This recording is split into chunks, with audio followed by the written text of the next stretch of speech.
I know this video is just starting, and I'm already asking you to use your brain, but I want this to set the foundation for what's to come.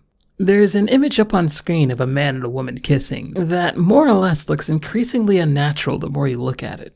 The man is twisted and contorted in the air, giving his all into a kiss, even closing his eyes, while the woman seems to be off guard with her eyes closed throughout it all. Among other things, there are more objective things that you can point out about the environment. The woman is holding flowers. This seems to be a bedroom, yet there's some plate-like object to the side, and whatever appears to be a knife or a comb is on the dresser, with the coin purse also there on the side. Well, this is already an unnatural scene to behold. More is added along with it, seeing as how there appears to be a break in the woman's heel. She's also not upright, she's falling. Here's where my interpretation starts, however. Is she surprised because she's falling? Is something amiss in the room? And is the man distracting her? Perhaps it's the man that's caught her falling, or even what's making her fall. She could be thinking about him and his kiss while she's going about her daily life and slowly starting to fall for him due to him floating through her mind. The truth is somewhere in the middle of what you interpret and what the artist intends. Regardless of what you infer from the image, the author clearly has some level of interpretation on what they made. It's actually called Birthday by Marc Chagall, and it was made for his now wife before their wedding. You can read all about what the artist has to say about his work in the link in the description below. But regardless of what you think, there's a ton to glean on how you feel about this piece. It can make you feel happy for the experience being conveyed in this display of love.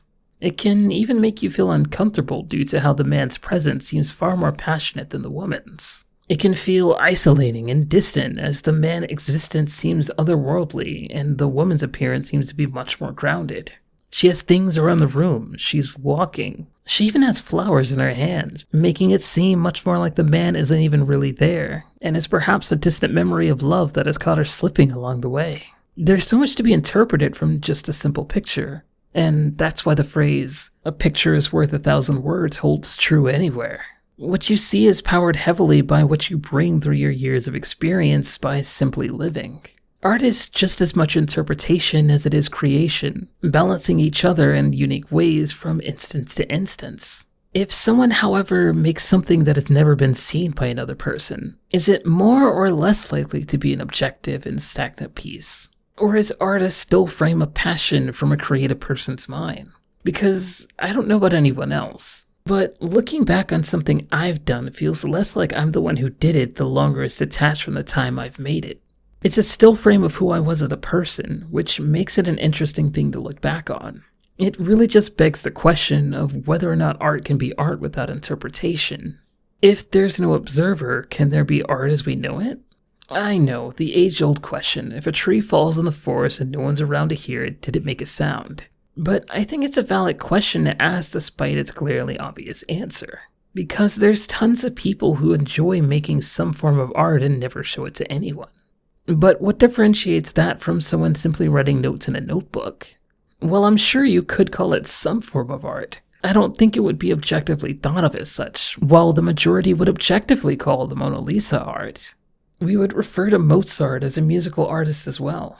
But would a monkey mashing keys on a keyboard simply out of curiosity count? These are all observational things that we can see and hear happening. An event that goes from person to person, and the observer often touts whether or not the event is art. There are people who think that the way the human body works, the sky above, or even an angry Australian friend's screams of agony are art. But those are all interpretations. Something that the observer comes to understand, and thus art is derived from a personal experience. While I don't think that art exists without an observer, I do think that anything can be interpreted as art, and can have a personal connection to something someone is willing to perceive. There's a reason why we all have widely varying tastes when it comes to perceiving art. While I personally don't have a deep connection to the Star Wars franchise, I could easily throw a dart into a crowd and hit someone who thinks that the Star Wars franchise is a masterpiece. I mean, yeah, it's pretty alright. See?